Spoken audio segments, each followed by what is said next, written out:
Oui, les moyens d'identification et de contrôle électronique sont de plus en plus précis et suscitent beaucoup de questions. Voici un exemple un peu extrême, mais qui pourrait faire école. En Espagne, pour fidéliser leurs clients, certains établissements leur proposent de se faire greffer une puce directement sous la peau. Reportage Jacques Cardos, Thierry Breton.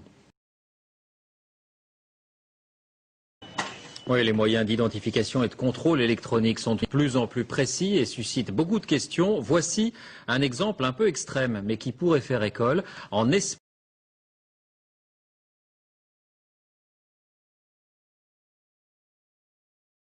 pour fidéliser leurs clients, certains établissements leur proposent de se faire greffer une puce directement sous la peau. Reportage Jacques Cardos, Thierry Breton.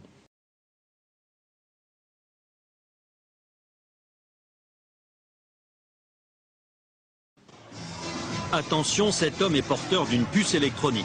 Implantée dans le bras, elle lui permet d'avoir accès au carré VIP.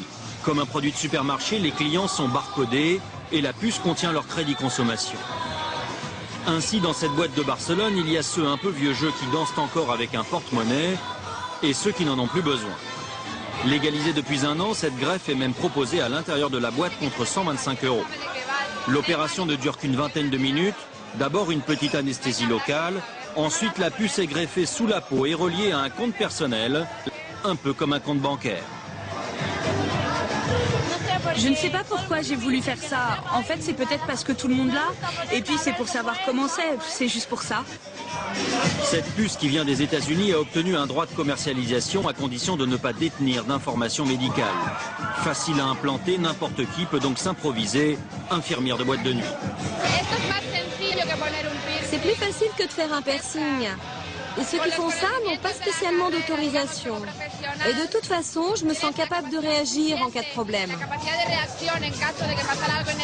Une centaine de consommateurs a déjà opté pour l'identification électronique.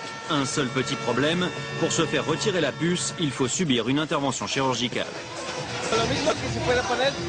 C'est le même principe que pour les femmes qui se font implanter une pilule contraceptive. Au bout d'un an ou deux, il faut bien l'enlever pour en faire poser une autre.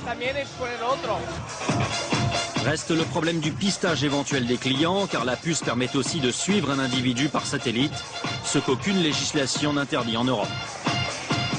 L'actualité judiciaire avec le procès de la